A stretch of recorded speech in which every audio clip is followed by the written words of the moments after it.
السلام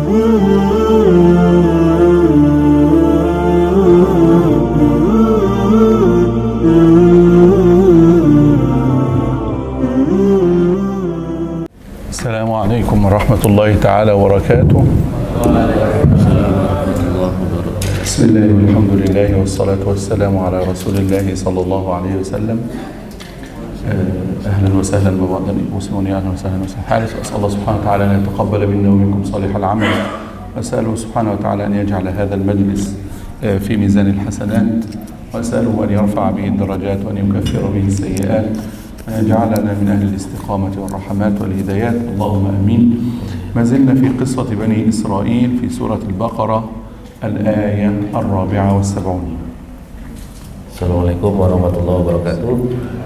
Alhamdulillahirabbil alamin, wassalatu wassalamu ala Rasulillah sallallahu alaihi wasallam. Pertama Syekh mendoakan kita semua mudah-mudahan Allah Subhanahu wa taala menerima amal ibadah kita. Mudah-mudahan ini menjadi amal soleh kita. Insyaallah kita masih berada di dalam kisah Bani Israel, surat Al-Baqarah ayat 74. الله سبحانه وتعالى يقول لبني إسرائيل بعد هذه القصة: هل اعتبرتم بإحياء الموتى؟ لا، لم تعتبروا، قست قلوبكم من بعد ذلك. Allah Subhanahu wa taala bertanya kepada Bani Israel, apakah kalian mengambil ibrah, mengambil pelajaran dari cerita ini setelah setelah dihidupkannya orang yang mati tersebut. Inna qulubakum qasiyah. Tetapi ternyata kalian tidak mengambil pelajaran dan hati kalian itu sangat keras. Innaha mithlul hijara bal ashaddu qaswa wa quwwa min al-hijara wa salaba. Hati mereka itu seperti batu, bahkan lebih keras lagi daripada batu. طب لماذا القرآن الكريم يقول أنتم أشد قسوة من الحجارة ولم يقل أنتم أشد قسوة من الحديد؟ Kenapa Al-Quran mengatakan hati kalian itu lebih keras daripada batu ketimbang Allah mengatakan kenapa hati kalian itu lebih keras daripada besi? لأن الحديد لين الحديد ربما يدخل في النار فيلين، أما الحجارة خلاص tufattat la talin. Karena kalau besi itu masih bisa dilembutkan, dimasukkan ke dalam api dia menjadi lembut. Kalau batu sama sekali tidak bisa. Kalau dimasukkan ke dalam api dia menjadi hancur.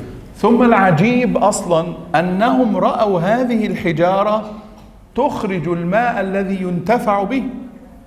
Dan yang luar biasanya, batu yang keras pun itu mampu mengeluarkan air, mengeluarkan air yang jernih. ألم يروا حينما طلبوا من موسى الماء عليه السلام في الصحراء أخرج الله عز وجل لهم 12 عينا من الحجارة. Mereka melihat sendiri batu itu mengeluarkan air. Bukankah mereka pernah melihat ketika batu itu dibuat Nabi Musa alaihissalam mengeluarkan 12 mata air untuk mereka. رأوا الحجارة التي تسقط من خشية الله الجبل حينما كانوا لملاقاة الله مع موسى عليه السلام. Mereka juga pernah melihat batu yang jatuh dari atas gunung ketika batu itu ketika Allah Subhanahu wa taala menyampaikan wahyunya kepada Nabi Musa, lalu Allah menampakkan kebesarannya kepada batu tersebut jatuh. ثم إنهم أيضا يرون وإن من الحجارة لما يتفجر منها الأنهار وإن منها لما يشقق فيخرج وإن منها لما يهبط من خشية الله. رأوا هذه الحجارة الصلبة القسوة ينتفع الناس بها وما زالت قلوبهم لا تنتفع. Batu-batu ini dari batu yang mengeluarkan air tadi, batu yang terjatuh, yang terbelah karena takut kepada Allah lalu keluar mata air daripadanya, lalu batu yang meluncur jatuh tadi, itu semua batu-batu yang masih memberikan manfaat kepada manusia, sementara hati mereka sama sekali tidak memberikan manfaat kepada manusia. ثم يهددهم الله سبحانه وتعالى الله عز وجل لا يغفل أبدا عما تفعلون وسيحاسبكم عليه. Lalu Allah Subhanahu wa taala mengancam mereka bahwasanya Allah tidak akan lupa dengan perbuatan mereka dan Allah akan memberikan balasan kepada mereka. كانت قصة بني إسرائيل في القرآن تمشي مخاطبة لبني إسرائيل الذين في المدينة عن أجدادهم. Cerita Bani Israel ini adalah ditujukan kepada Bani Israel, kepada orang-orang Yahudi yang ada di Madinah. Yang ini adalah cerita terhadap masa lalu kakek mereka sendiri. فكأن اليهودي يقف والقرآن يكلمه من أول السورة من أول يا بني إسرائيل إلى هنا. Seolah-olah orang-orang Bani Israel itu berdiri di hadapan Al-Quran. Ya, mereka sedang berdiri berhadapan dengan Al-Quran, dan Al-Quran itu berbicara kepada mereka dari masa Yahudi yang ada di zaman Bani Israel, di zaman Nabi Musa, sampai Yahudi yang ada di zaman Nabi Rasulullah SAW. لكن الآن ستبدأ القصة تتحول. Tapi sekarang ini akan dimulai kisahnya ini dengan cerita yang istilahnya yang berubah, yang kita masuk kepada paragraf baru. في الآية الخامسة والسبعون سيلتفت القرآن للمسلمين ويقول هل تظنون أن أهل بني إسرائيل هؤلاء سيؤمنون؟ Ini berubah tujuan ceritanya. Kalau tadi berhadapan kepada orang Yahudi, ini di ayat berikut ini ayatnya berhadapan kepada orang kaum muslimin. Ayat 75. Ya, ayat 75. Yaitu Allah bertanya nih kepada kaum muslimin, apakah kalian أفتطمعون هل تظنون هل تعتقدون من داخلكم أن هؤلاء سيؤمنون؟ Apakah kalian wahai kaum muslimin yakin percaya bahwa mereka orang-orang Bani Israel itu, orang-orang Yahudi itu akan beriman? هل تتمنون أن يؤمن هؤلاء الأقوام؟ Apakah kalian percaya bahwasanya mereka orang Yahudi itu akan تتمنون أن يؤمن هؤلاء؟ Apakah kalian berharap bahwasanya mereka akan beriman? تعالوا لنحكي لكم صفات هؤلاء. القرآن يقول له. Al-Quran mengatakan kepada mereka, mari sini, aku ceritakan kepada kalian bagaimana karakter mereka itu. فالقرآن الآن يكلم المسلمين في المدينة ليعلمهم أفعال اليهود. Maka ini sekarang ayat ini sedang berbicara kepada kaum muslimin di Madinah, bagaimana orang-orang Yahudi itu. ويعلمنا أيضا حتى نفهم بني إسرائيل الآن. Dan Al-Quran ini juga mengajarkan sekaligus mengajarkan kita supaya kita memahami bagaimana orang-orang Yahudi sekarang. أصلا من نعمة الله علينا أن وضع صفات اليهود وأعداء الإسلام في القرآن. Daripada nikmat Allah adalah Allah menceritakan bagaimana sifat orang-orang Yahudi di dalam Al-Quran. لأنه لا يستطيعون حذف هذه الآيات من القرآن. Mereka orang-orang Yahudi tidak mampu. ولا أعداء الإسلام كلهم Tidak mampu menghapus ayat-ayat Al-Quran ini, dan tidak juga musuh-musuh Islam. تعرف لو كان هذا موجود فقط في الأحاديث النبوية كانوا سيقولون حديث ضعيف، حديث موضوع، حديث ليس صحيحا. Coba bayangkan kalau kisah-kisah Yahudi ini, kisah-kisah Bani Israel ini adanya hanya di hadis-hadis Nabi, maka mereka bisa mengatakan itu hadisnya doif, hadisnya lemah, itu hadisnya tidak benar, hadisnya palsu dan lain sebagainya. لكن القرآن الكريم وضع الصفات في داخل القرآن حتى لا يستطيع أحد أن يغيرها. Tetapi Al-Quran menceritakan, menaruh cerita tentang sifat mereka itu ada di dalam Al-Quran, sehingga mereka selamanya tidak mampu merubah dan menghapusnya. ولذلك أعداء الإسلام كلهم لا يستطيعون أن يمحوا هذه الآيات. Oleh karena itu musuh-musuh Islam semuanya tidak mampu menghapus ayat-ayat ini. انظر القرآن يقول أفتطمعون لم يقل أطعمتم يعني لم يتكلم في الماضي أطمعتم لا يتكلم في المضارع اليوم وغدا هل أنتم تتمنون الآن وستتمنون غدا هذا عجيب منكم أيها المسلمون. Dan Al-Quran mengatakan, bertanya ya kepada kita gitu, kaum muslimin, dengan menggunakan kata afatatma'una. Tatma'una ini fi'il mudhari, yaitu present continuous tense lah kalau di dalam bahasa Inggris. Dia berlangsung sekarang dan akan datang, bukan masa lampau. Kalian percaya nih sekarang dan akan datang. Bagaimana ya kalian masih mengharap gitu, masih mengharap, masih percaya sama orang-orang Yahudi itu. Jadi tidak menggunakan kata yang lampau. Kalian telah berharap tidak gitu. Al-Quran yaqul lil muslimina fil Madinah antum tayyibun jiddan qulubukum tahirah. Al-Quran ini bertanya kepada orang-orang kaum muslimin di Madinah. Kalian masih berharap kepada mereka? Kalian tuh orang-orang yang bersih hatinya, orang yang suci hatinya. Ta'alu linahki lakum haula fariqum minhum madza yaf'alun. Sini aku ceritakan sama kalian, kata Al-Quran gitu.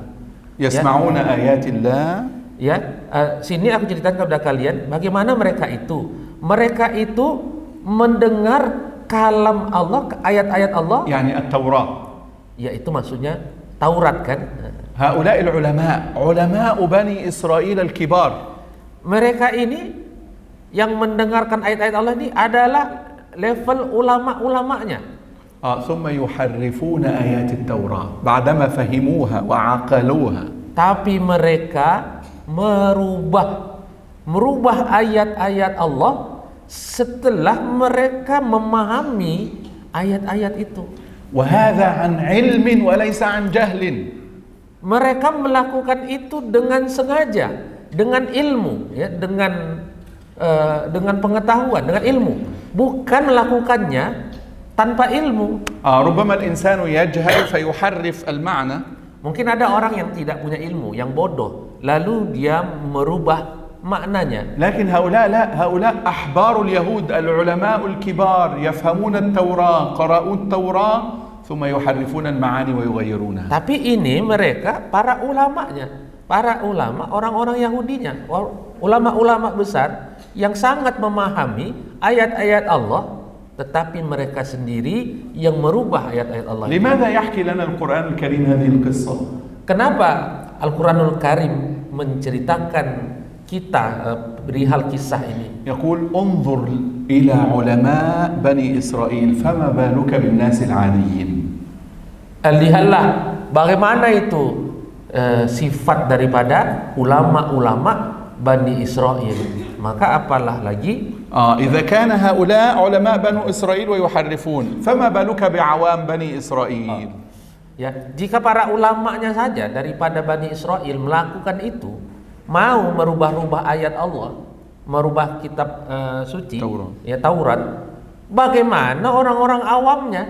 Orang-orang awamnya ya lebih parah إذا lagi. كان العلماء لا يتبعون أحكام التوراة هل تظن أن بني إسرائيل العاديين العوام سيتبعون أحكام التوراة؟ Kalau ulamanya saja tidak mau mengikuti hukum-hukum Allah di dalam Taurat, maka bagaimana orang-orang awamnya ya mau mengikuti hukum-hukum Allah di Taurat? لكن القرآن الكريم ينصف يقول فريق منهم لم يقل كلهم كانوا يفعلون هذا. Tapi Al-Quranul Karim ini objektif ya, adil. Al-Quran itu mengatakan itu hanya sebagian sebagian besar apa sebagian? بعض العلماء Ya, ini sebagian mereka. Artinya tidak semua. Farikun minhum. Sebagian mereka. Ya, farikun hadza katsir atau طائفة جماعة. Jamaah. Oh ya. هما جماعتان، جماعة تفعل وجماعة لا تفعل. Ya. Ya pokoknya sebagian merubah ayat, sebagian ada yang tidak merubah ayat. وهذا درس كبير لنا. Ini adalah pelajaran besar buat kita. أن يكون العالم عاملا بما يعلم. Hendaknya orang alim atau ulama itu haruslah mengamalkan ilmu yang dimilikinya. ألا يحرف كلام الله وأن يبينه للناس كما هو. Ulama harus menjelaskan hukum Allah, menjelaskan ayat Allah sebagaimana mestinya, apa adanya. Jangan mereka merubah-rubah pemahamannya. لذلك النبي صلى الله عليه وسلم أخبر أن أفضل الكلمات كلمة عند حاكم ظالم. لماذا؟ لأنك تبين أحكام الله كما هي. Oleh karena itu Rasulullah SAW bersabda, sebaik-baik jihad, seafdal-afdal jihad adalah orang yang berani mengatakan kebenaran di depan penguasa yang zalim. أما هؤلاء اليهود هؤلاء يحرفون خوفا من الحكام والملوك ويحرفون طمعا في الدنيا والرياسة. Adapun ulama-ulama Bani Israel ini, mereka itu takut kepada penguasa-penguasanya gitu ya. Jadi mereka merubah ayat-ayat itu mengikut keinginan daripada para penguasa. وكذلك يريدون الجاه والمنصب. Begitu juga ya, mereka ada kepentingan ya, mereka menginginkan kebesaran ya, mereka ada kepentingan ingin dapatkan kedudukan, jabatan. والحقيقة أن دائما مشكلات الأمم تكون في العلماء. Oleh karena itu ya, masalah umat ini ya selamanya selalu terjadi itu dimulai dari ulamanya sendiri. العلماء الذين لا يخافون الله فيحرفون كلام الله. Ulama-ulama yang tidak takut kepada Allah, ulama-ulama yang berani merubah ayat Allah. الأصل أن العالم يبين كلام الله كما هو. Pada dasarnya seorang ulama, seorang alim itu harus menjelaskan ayat Allah sebagaimana apa adanya. ولو كان الناس كلهم في جهة والحقيقة في الجهة الأخرى لابد أن يكون العالم في هذه الجهة. Kalaulah ada walaupun ini sekelompok manusia berseberangan dengan ulama ini kalau ada sekelompok manusia berseberangan dengan kebenaran ada di sini, maka si ulama harus berada di posisi kebenaran ini. كانت هناك أزمة مشكلة كبيرة في العالم الإسلامي تسمى مشكلة خلق القرآن. هل القرآن مخلوق أم لا؟ Dahulu pernah terjadi ya musibah ya di dalam Al-Qur'anul Karim ini, bahwasanya orang-orang dahulu mengatakan bahwasanya Al-Qur'an ini adalah makhluk Allah. وكان هذا في عصر يسمى عصر المعتزلة. Ini terjadi di zaman Mu'tazilah dulu. وكان حكام المسلمين على هذا المذهب. Kebetulan ya penguasa waktu itu, khalifah pada waktu itu mazhabnya adalah mazhab Mu'tazilah. والآن كل الناس إما أن يقولوا بهذا القول وإما أن يقتلوا وإما أن يسجنوا. Ini ada dua pilihan orang-orang pada waktu itu ya, dia harus mengikut mengatakan ya, ikut mazhab penguasa bahwasanya Al-Qur'an itu makhluk, atau kalau tidak bermazhab seperti itu maka dia akan dipenjara atau bahkan dibunuh. كثير من العلماء تبعوا هذا الحاكم الظالم. Dan ternyata ulama-ulama banyak ya ikut gitu ya, takut ya, ikut dengan penguasa, ikut dengan khalifah gitu. ربما رأوا أن هذه ضرورة يعني. Ya mungkin para ulama waktu itu melihat ya ini darurat gitu. لكن الإمام أحمد بن حنبل رحمه الله رفض وقال هذه ليست ضرورة ولو ضربت أعناقنا. Tetapi ada satu ulama namanya Imam Ahmad bin Hambal. Beliau mengatakan ini bukan darurat.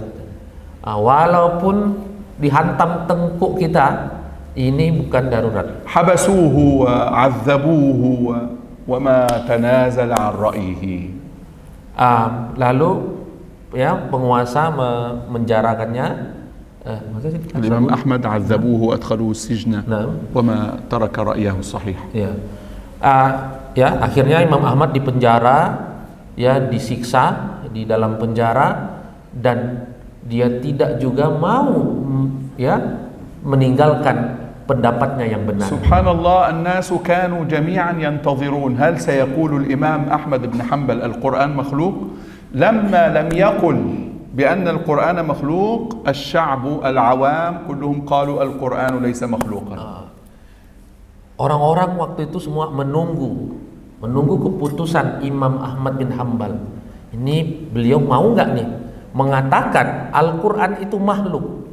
Ya, ternyata Imam Ahmad bin Hanbal tidak juga mau mengatakan Al-Quran itu makhluk, ya, sehingga seluruh orang, ya, sampai sekarang sampai sekarang alhamdulillah orang-orang tidak mengatakan Al-Quran itu makhluk. بل يقول المسلمون القرآن كلام الله. Tapi orang-orang sekarang kaum muslimin mengatakan bahwasanya Al-Quran adalah kalamullah. إذا نتعلم من هذا أن العالم ينبغي أن يبين الحقيقة. Jadi dari sini kita belajar bahwasanya seorang alim, seorang ulama itu harus mengatakan kebenaran, harus berani mengatakan mana yang benar. الله سبحانه وتعالى هنا يحكي عن هذه الصفات حتى نحذر إياك ألا تقول الحق. Allah Subhanahu wa taala menkisahkan kepada kita sifat-sifat Bani Yahudi ini supaya kita berani, ya, mengatakan kebenaran. والقرب دائما من الحكام يفسد العلماء. Dan kebanyakan dekat dengan pemerintah, dengan penguasa, itu merusak ulama. لماذا؟ لأنه يريد أن يحافظ على هذا المقام وهذا المال وهذه الرياسة فيغير ويحرف ويبدل. Ulama. Nah. Karena mereka, ya, ingin mendapatkan kedudukan, ingin mendapatkan pangkat jabatan, mendapatkan harta, ya, lalu mereka bisa merubah hukum-hukum Allah. إلا من رحم الله. Kecuali ulama yang dirahmati Allah. الآية التي بعدها Ayat berikutnya, 76, ayat ke-76, الله يقول لك سبحانه وتعالى تعالى سنحكي لك ماذا يفعل هؤلاء اليهود. Allah Subhanahu wa taala mengatakan, mari sini akan aku kisahkan kepada kalian apa yang dilakukan oleh orang-orang Yahudi. لكن سنحكي لك عن يهود المدينة ماذا يفعلون معكم. Tapi sekarang akan aku ceritakan dulu nih bagaimana apa yang dilakukan oleh orang-orang Yahudi di Madinah, ya, di hadapan kalian, di depan kalian. يهود المدينة إذا رأوا المسلمين يقولون لهم نحن رأينا صفات نبيكم محمد صلى الله عليه وسلم في التوراة. Orang-orang Yahudi di Madinah berkata, ya, kami jika melihat kalian kaum muslimin, gitu, ya, صفات النبي محمد. Kami melihat ada sifat Nabi Muhammad, ya, di dalam diri kalian. ثم إذا رجع هؤلاء اليهود يجلسون معا أو إلى بيوتهم يقول أحدهم للآخر لماذا تقول للمسلمين صفات محمد في القرآن في التوراة. Ya, jadi mereka mengatakan sifat-sifat Muhammad kepada kaum muslimin.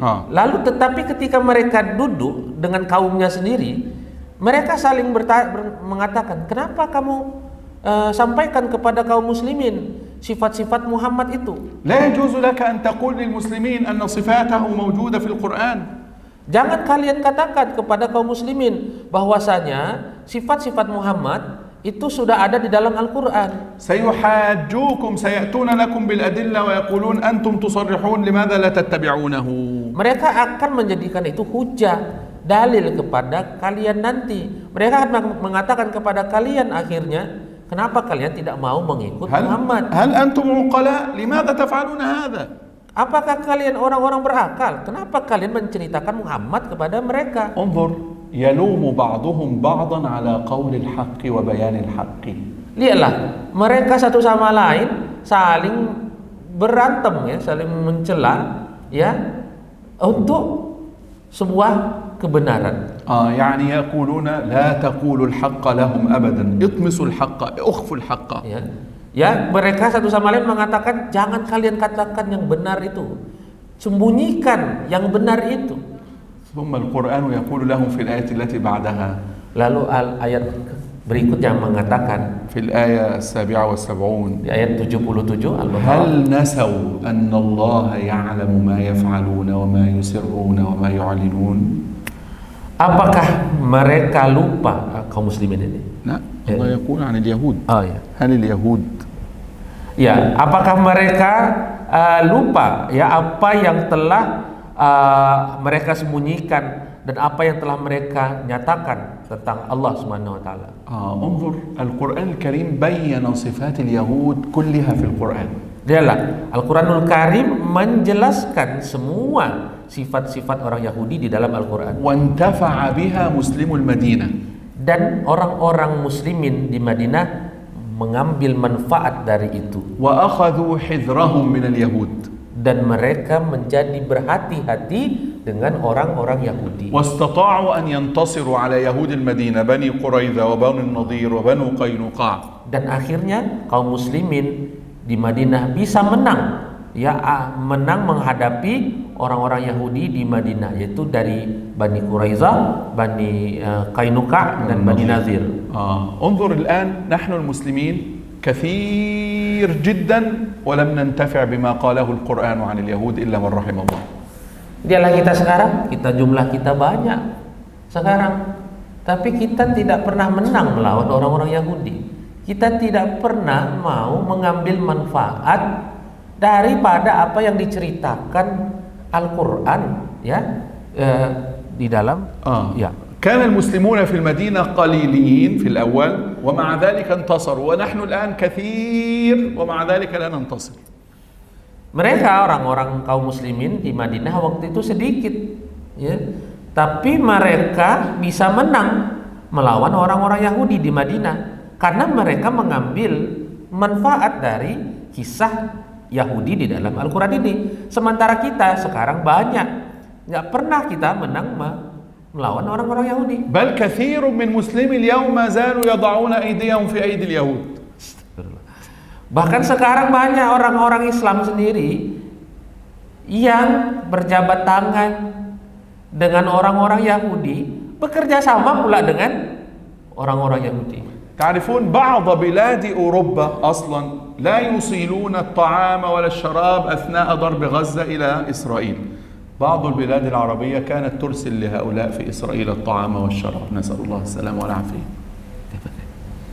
يعني أوروبا بعضهم رفض أن يرسل الطعام والشراب لإسرائيل في أيام غزة. بعض البلاد العربية كانت ترسل. Kita lihat sekarang, ya, negara-negara Eropa itu nggak mau ya mengekspor barang-barang ya, makanan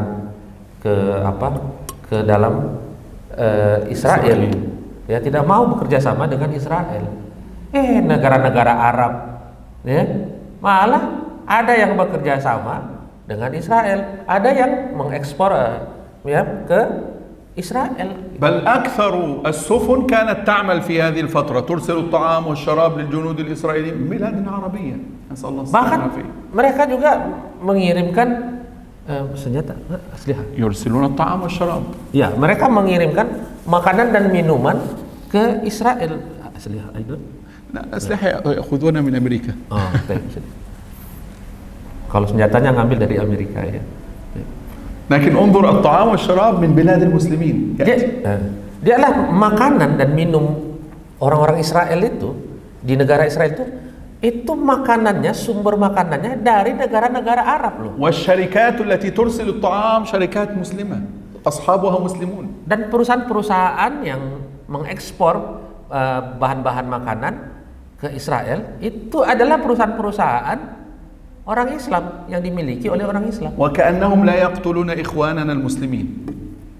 Seolah-olah mereka itu tidak membunuh saudara-saudara kita. كأنهم seolah-olah. Nah. Seolah-olah mereka merasa dengan itu tidak melakukan pembunuhan terhadap saudara-saudara kita kaum muslimin. القرآن الكريم يحكي لنا صفة أخرى منهم في الآية التي بعدها. Lalu Al-Qur'anul Karim menceritakan kita sifat mereka yang lain di dalam ayat berikutnya 79 ya. 9. ومنهم أميون. الله سبحانه وتعالى يقول أكثر بني إسرائيل أميون لا يعرفون التوراة إلا تلاوة لا فهما. Dan di antara mereka orang-orang Bani Israel ya adalah ummi. Ummi itu mereka tidak mampu membaca, memahami. Memahami. Walakin yaqra. Naam, yaqra. Mereka yang pandai membaca tapi tidak pandai memahami Taurat. لأن الأمية نوعان، أمية التلاوة وأمية الفهم. Karena ummi buta huruf itu ada dua. Yang pertama buta memang tidak pandai membaca, yang kedua buta tidak pandai memahami. يقرؤون التوراة ولا يفهمونها. Mereka ini pandai membaca Taurat tapi tidak pandai memahami isi Taurat. انظر للأسف الشديد كثير من المسلمين اليوم فيهم هذه الصفة. Lihatlah kita sekarang banyak pula kaum muslimin yang sama seperti itu sifatnya. Ya hanya pandai membaca tapi tidak pandai memahami. تسأله كم جزءا قرأت اليوم؟ يقول الحمد لله قرأت جزئين. Kamu bertanya misalnya berapa juz nih hari ini baca Quran? Alhamdulillah saya sudah baca 2 juz Al-Quran hari ini. أو 1 جزء. Atau 1 juz. طيب كم آية فهمت؟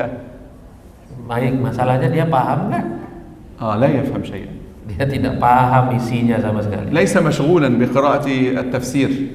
Ya, dia tidak menyibukkan dirinya dengan membaca tafsir-tafsirnya. هذا فيه من صفات اليهود. Ini adalah sifat orang Yahudi. فلذلك خطير أن يتبع المسلمون هؤلاء. Oleh karena itu kaum muslimin, orang Islam berbahaya mengikuti sifat seperti ini. نحن سنأخذ الأجر لتلاوة القرآن. Kita akan mengambil upah daripada membaca Al-Quran. سنأخذ أجرا إذا تلونا القرآن. Ajran. Kita akan mengambil pahala kalau kita membaca Al-Quran. وسنأخذ أجرا إن فهمنا القرآن. Dan kita akan mengambil pahalanya lagi kalau kita mampu memahami isi Al-Quran. يقول الإمام الحسن البصري رحمه الله تعالى ورضي الله عنه. Imam Hasan al-Basri radhiyallahu ta'ala anhu berkata, يقول نزل القرآن ليعمل به. Al-Quran ini diturunkan untuk diamalkan. فاتخذ الناس تلاوته العمل. Tapi orang-orang malah mengambil Al-Quran, menjadikan Al-Quran sebagai pekerjaan. لكن هو التلاوة فقط. Tapi maksudnya di sini membaca, membaca Al-Quran itu dijadikan pekerjaan. لذلك احرص أن يكون لك تلاوة كل يوم في القرآن، لكن هناك تلاوة في التفسير. Oleh karena itu, ya kamu harus banyak ya di samping membaca Al-Quran, ya tetapi juga harus membaca tafsirnya. أنتم أجركم بإذن الله أكثر من بلاد العرب. Kamu di sini pahalanya lebih banyak daripada orang-orang Arab. لماذا؟ Kenapa? لأن العربي يفهم كثير من كلمات القرآن بمجرد أن يسمع. Karena orang-orang Arab itu memahami Al-Quran, dia paham Al-Quran dari jalan mereka mendengar saja bacaan Al-Quran itu. أكثر القرآن. Banyak.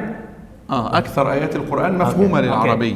Ya, mereka lebih banyak memahami ayat-ayat Al-Quran. ستكون هناك كلمات غريبة على العرب الآن لا يفهمونها.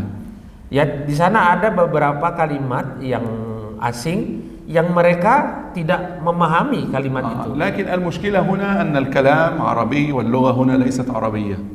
Dan masalahnya sekarang adalah bahasa Arab yang ada di Arab sekarang itu bukan bahasa Arab. لا هنا في di sini. في إندونيسيا طبعا لا يتكلمون العربية. Oke. Masalahnya sekarang adalah bahasa yang kita gunakan di sini bukan bahasa Arab. نحن في إندونيسيا لا نتكلم العربية، نتكلم الإندونيسية، فلذلك لا نفهم كثيرا من آيات القرآن. Ya kita di sini ya berbicara bahasa Indonesia.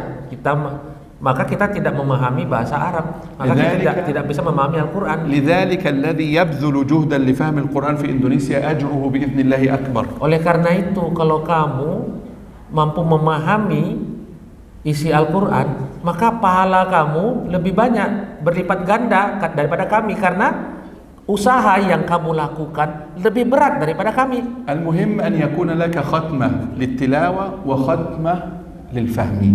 Yang penting adalah kamu mampu memahami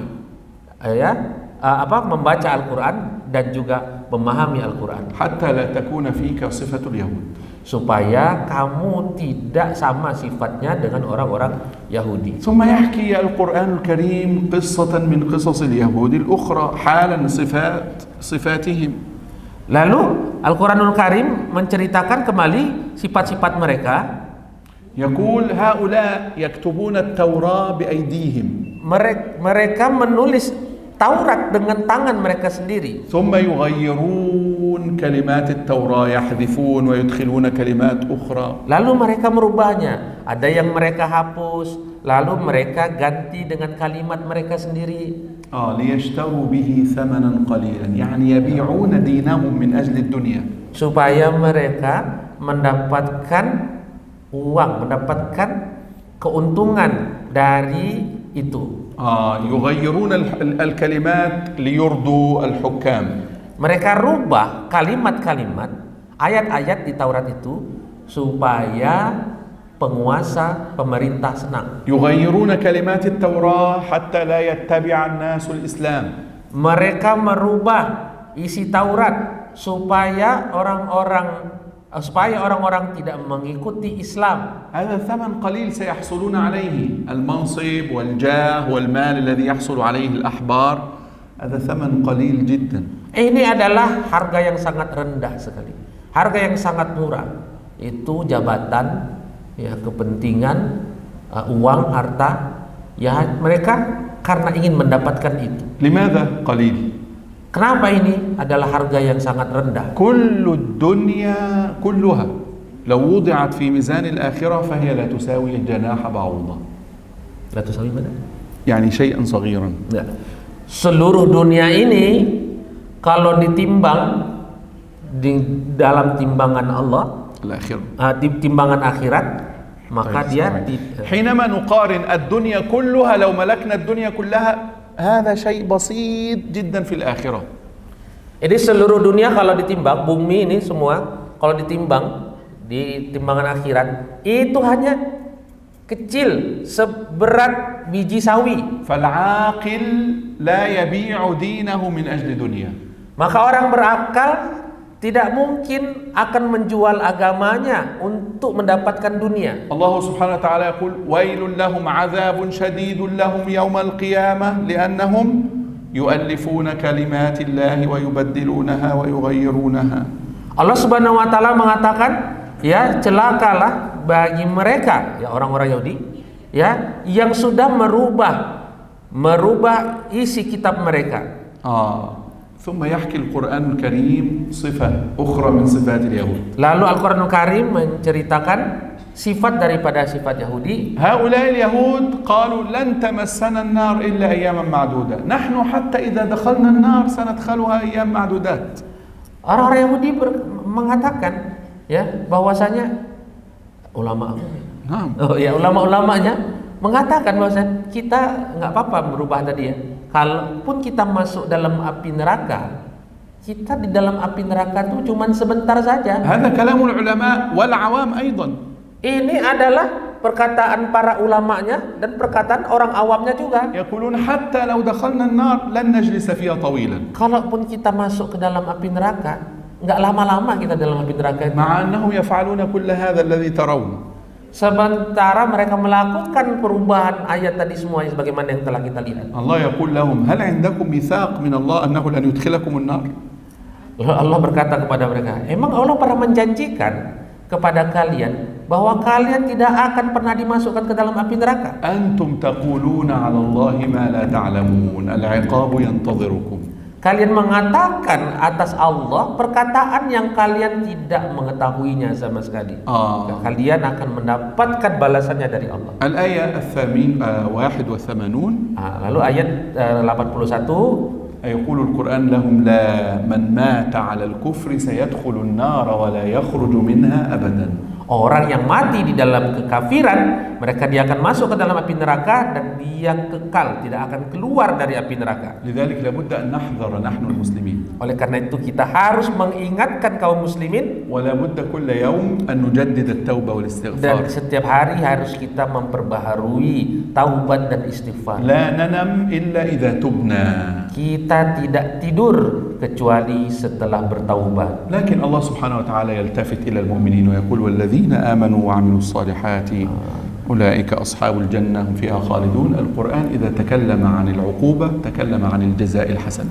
Lalu tapi Allah beralih kemudian kepada kaum muslimin, berkata kepada kaum muslimin bahwasanya orang-orang yang beriman, orang-orang yang beramal soleh, mereka akan dimasukkan ke dalam surga, tidak akan dikeluarkan daripada surga. ويتحدث أيضا عن اليهود الصالحين الذين اتبعوا موسى عليه السلام أنهم إن كانوا صالحين هؤلاء سيكونون في الجنة لا يخرجون منها. Al-Quran juga tidak lupa menceritakan orang-orang Yahudi yang soleh, orang-orang Yahudi yang yang beramal soleh, dia akan dimasukkan ke dalam surga. نقف هنا وبإذن الله تعالى نكمل في الآية 81 في الأسبوع القادم في المرة القادمة بإذن الله تعالى. وجزاكم الله خيرا والسلام عليكم ورحمة الله.